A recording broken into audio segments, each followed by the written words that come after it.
అప్పుల బాధలు వెంటాడుతున్నాయా? అయితే 6 JVR వారి జాతిరత్నాలు ధరించండి.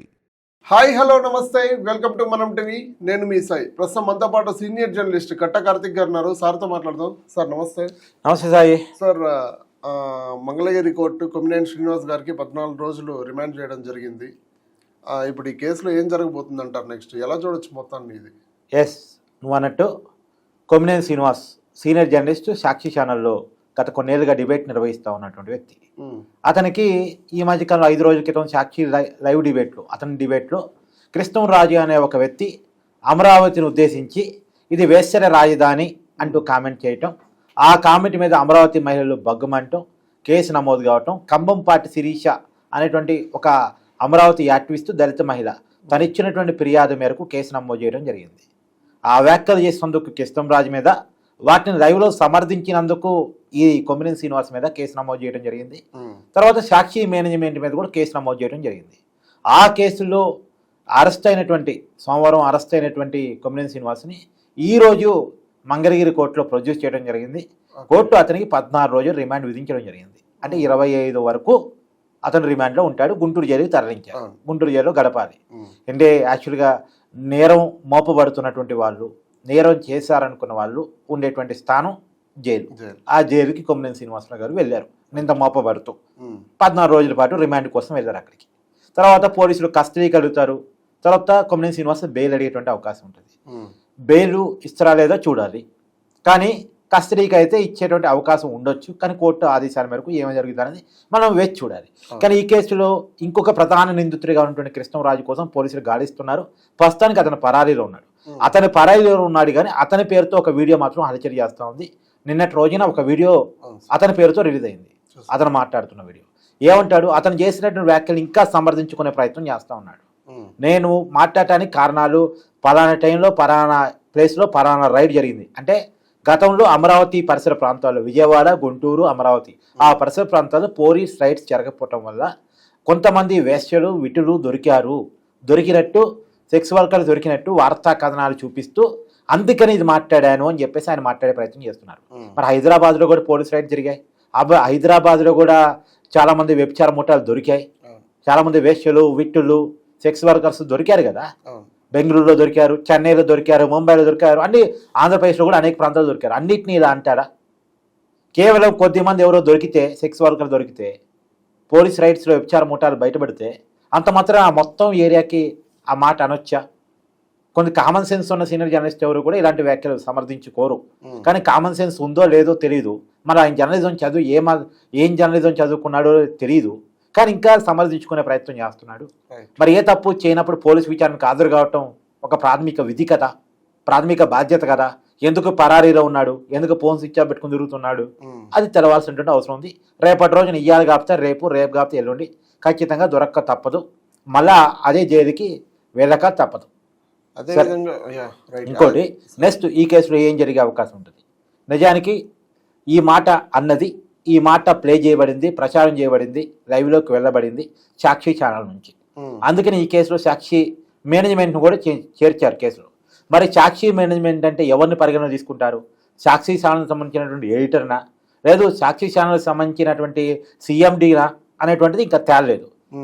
మామూలుగా అయితే ఈ సాక్షి సంస్థకి CMDగా, చైర్మన్గా వైఎస్ భారతి గారు ఉన్నారు. ఇది జగన్మోహన్ రెడ్డి గారి సొంత సంస్థ. జగన్మోహన్ రెడ్డి గారు పెట్టుబడి పెట్టినటువంటి సంస్థ. ఇప్పటి వరకు దీని మీద భారతి గారు స్పందించలేదు. నిజానికి భారతి గారు స్పందించాలని అమరావతి మహిళా రైతులు డిమాండ్ చేస్తూ ఉన్నారు. ఇంకొక పక్కన జగన్మోహన్ రెడ్డి గారి చెల్లి, ఆంధ్రప్రదేశ్ PC అధ్యక్షురాలు, కాంగ్రెస్ పార్టీ అధ్యక్షురాలు అయినటువంటి షర్మిలా గారు కూడా డిమాండ్ చేశారు భారతి గారు ఖచ్చితంగా దీని మీద స్పందించాలని. ఎందుకు? ఆ ఛానల్ మేనేజ్మెంట్ ఉంది కాబట్టి. నిజానికి ఒక మహిళ ఒక ఛానల్ నడుపుతుందంటే మనం గర్వించాలి. కానీ అదే ఛానల్లో ఒక మహిళని అవమానకరంగా మాట్లాడినప్పుడు ఖచ్చితంగా ఆమె స్పందించాలి. నిజానికి ఇక్కడ జరగాల్సిన అంశాలు 3. ఒకటి, ఆ లైవ్ డిబేట్ అప్పటికప్పుడు ఆపాల్సింది. ఆ లైవ్ డిబేట్ని కొనసాగించినటువంటి కొమ్మినేని శ్రీనివాస్ గారిని ఉద్యోగం తీయాల్సింది. 3, ఇవన్నీ కాకపోయినా సరే మాకు సంబంధం లేకుండా మేము గెస్ట్గా పిలిస్తే వచ్చి మాకు తెలియకుండా మహిళలను కించపరుస్తూ మా లైవ్లో వ్యాఖ్యానాలు చేసి మా బ్రాండింగ్కి ఇబ్బంది కలిగించాడు కాబట్టి, మా వేదికగా మహిళలను అవమానించాడు కాబట్టి ఇతని మీద కేసు నమోదు చేయండి అని చెప్పేసి ఎక్కడ నేరం జరిగిందో అక్కడే ఫిర్యాదు పోతే, అక్కడ నుంచే ఆవిడే ఫిర్యాదు చేసి ఉంటే, ఆ ఛానల్ మేనేజ్మెంట్ తరఫున ఫిర్యాదు చేసి ఉంటే చాలా బాగుండేది. కానీ ఫిర్యాదు సాక్షి చేయలే. అవును. పైగా సాక్షి వాళ్ళు వాళ్ళ న్యూస్ ఛానల్ మేము ఖండిస్తున్నామని మాత్రమే చెప్పుకున్నారు. అది కూడా మాకు సంబంధం లేదు, అనలిస్ట్ మాట్లాడాడండి. మీకు సంబంధం లేకుండా అనలిస్ట్ మాట్లాడితే మీరు కేసు పెట్టాలిగా మరి. అవును.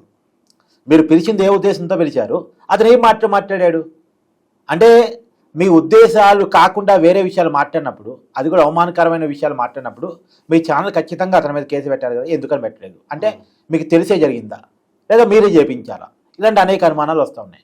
ఖచ్చితంగా ఈ పర్టికులర్ విషయంలో సాక్షి మేనేజ్మెంట్ని కూడా అనుమానించాల్సిన అవసరం ఉంది, విచారించాల్సిన అవసరం ఉంది. ఇప్పుడు సాక్షి మేనేజ్మెంట్ తరపున భారతీ గారిని పిలుస్తారా లేదా ఖచ్చితంగా చూడాల్సినటువంటి అవసరం అయితే ఉంది. ఎందుకంటే అమరావతి మీద పదే పదే విషయాలు గక్కుతూ ఉన్నారు. ఇప్పుడు ఉదాహరణలు ఉన్నాయి కొన్ని. అప్పుడు నేను గతంలో కూడా చెప్పున్నా, కొన్ని వీడియోలో చెప్పున్నా, ఏది కూటమి ప్రభుత్వం అధికారంలోకి వచ్చిన తర్వాత విజయవాడలో వరదలు వస్తే అమరావతి మునిగిపోయిందని ప్రచారం చేశారు.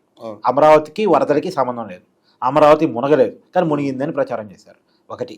తర్వాత అమరావతికి ప్రపంచ బ్యాంకు నిధులు ఇస్తూ ఉంటే అమరావతి వైబుల్ క్యాపిటల్ కాదు, వైబుల్ ప్రాజెక్ట్ కాదు, అమరావతికి నిధులు వద్దు అని చెప్పేసి ప్రపంచ బ్యాంకు మెయిల్స్ పెట్టారు. కానీ ప్రపంచ బ్యాంకు ఎంక్వైరీ చేసుకుని అమరావతి ఇది డెవలప్డ్ క్యాపిటల్ అని చెప్పేసి డెవలప్ చేసేటువంటి అవకాశం ఉంది అని చెప్పేసి ఖచ్చితంగా అమరావతికి ప్రపంచ బ్యాంకు నిధులు విడుదల చేయడం అయితే జరిగింది. రెండు అంటే అమరావతికి నిధులు ఇవ్వద్దు అనే మెయిల్స్ అయితే వెళ్ళాయి కాబట్టి ఒక అనుమానం. తర్వాత మూడవది, ప్రధానమంత్రి నరేంద్ర మోడీ గారు అమరావతి పునర్నిర్మాణ పనులకు శంకుస్థాపనకు వచ్చిన రోజు 2 అగ్ని ప్రమాదాలు జరిగాయి. నిజానికి అమరావతి పర్యటన ప్రధానమంత్రి గారు ముగిసిన తర్వాత జరిగాయి, కానీ ముందే జరుగుంటే ప్రధానమంత్రి నరేంద్ర మోడీ గారి పర్యటన ఆగిపోయి ఉండేదేమో. ఆగిపోయి ఉంటే అమరావతికి చాలా ఇబ్బంది అయ్యేది, నష్టం జరుగుండేది. అయితే అమరావతికి నష్టం కలిగించడానికి పదే పదే కుట్రలు జరుగుతున్నాయి అంటానికి ఇవన్నీ ఆధారాలు. ఏకంగా మొన్న జగన్మోహన్ రెడ్డి గారు అమరావతికి ఇన్ని వేల ఎకరాలు ఎందుకు, 500-600 ఎకరాలు ఉంటే సరిపోతుంది కదా అని మాట్లాడటం, దానికి కొనసాగింపుగా సాక్షి ఛానల్లో ఇలా మాట్లాడటం. అంటే అమరావతి రోగాల రాజధాని, అమరావతిలో ఎయిడ్స్ ఉంది, అమరావతిలో సెక్స్ వర్కర్స్ ఎక్కువ అనే దాన్ని సమాజంలో పంపిస్తే అమరావతి బ్రాండ్ కిల్ అవుతుంది కదా. అవునవును. అమరావతికి పెట్టుబడి రావడానికి, ప్రపంచ జాతి అంతర్జాతీయ పెట్టుబడి రావడానికి కొంత వెనక ముందు ఆడతాయి కదా. సో అమరావతి బ్రాండ్ కిల్ చేయడానికి, అమరావతిలో పెట్టుబడులు రాకుండా చేయడానికి, అమరావతి యొక్క నిర్మాణాన్ని దెబ్బతీయడానికి, ప్రజల మనోభావాన్ని కించపరచడానికి కుట్రపూరితంగా ఈ కామెంట్స్ ఏమైనా చేశారంటున్న ఒక అనుమానాన్ని ఆంధ్రప్రదేశ్ డిప్యూటీ సీఎం పవన్ కళ్యాణ్ గారు లేవనెత్తారు. కాబట్టి ఆ వైపుగా ఎంక్వైరీ జరిగితే మాత్రం ఖచ్చితంగా సాక్షి మేనేజ్మెంట్ కానీ వైఎస్ భారతి గారు కానీ మాట్లాడాల్సిన పరిస్థితి వస్తుంది. సార్ ఇక చూసుకుంటే సజ్జల గారి పరిస్థితి ఏంటి సార్? అంటే ఇప్పుడు అతని మీద కూడా కేసు నమోదు అవుతుందంటూ ఊహాగానాలు వినిపిస్తున్నాయి. నిజానికి ఈ వ్యాఖ్యల్ని ఖండించాల్సినటువంటి వైసీపీ సీనియర్ నాయకుడు, సీనియర్ జర్నలిస్ట్ కూడా, ఆయన కూడా జర్నలిస్ట్ వాస్తవానికి, ఆయన జర్నలిస్టు, వాళ్ళ కుటుంబం బ్యాక్గ్రౌండ్ కమ్యూనిస్టు అయినప్పటికీ కూడా ఈ వ్యాఖ్యల్ని ఖండించకపోగా ఈ వ్యాఖ్యలకు వ్యతిరేకంగా ఆందోళన చేస్తున్నటువంటి మహిళల్ని, ప్రజల్ని, రైతుల్ని ఉద్దేశించి సంకర్ జాతి అంటూ మాట్లాడే ప్రయత్నం చేశారు. ఇప్పుడు అతని మీద కూడా ఇదే ఖమ్మంపాటి శిరీష కేసు నమోదు చేయబోతుంది అనేటువంటి వార్తా కథనాలు మనం చూస్తా ఉన్నాం. నిజంగా శిరీష్ గారి గనక కంప్లైంట్ చేస్తే సజ్జల రామకృష్ణారెడ్డి గారి మీద కూడా కేసు నమోదు అయ్యేటువంటి అవకాశం ఉంది. ఇది కావాలని పదే పదే చేస్తున్న కుట్రకి కొనసాగింపు. ఇప్పుడు సహజంగా ఒక తప్పు జరిగింది సాయి, నువ్వేదో అనుకోకుండా లైవ్ లో ఏదో మాట్లాడావు, క్షమాపణ చెప్తావు, మళ్ళీ దాన్ని రిపీట్ కాకుండా చూసుకుంటావు. కానీ ఇక్కడ క్షమాపణ జరగలేదు, రిపీట్ కాకుండా చూసుకోవడం జరగట్లేదు, రిపీట్ చేస్తున్నారు. ఒక వ్యాఖ్యకి తోడుగా ఇంకొక వ్యాఖ్య చేస్తున్నారు.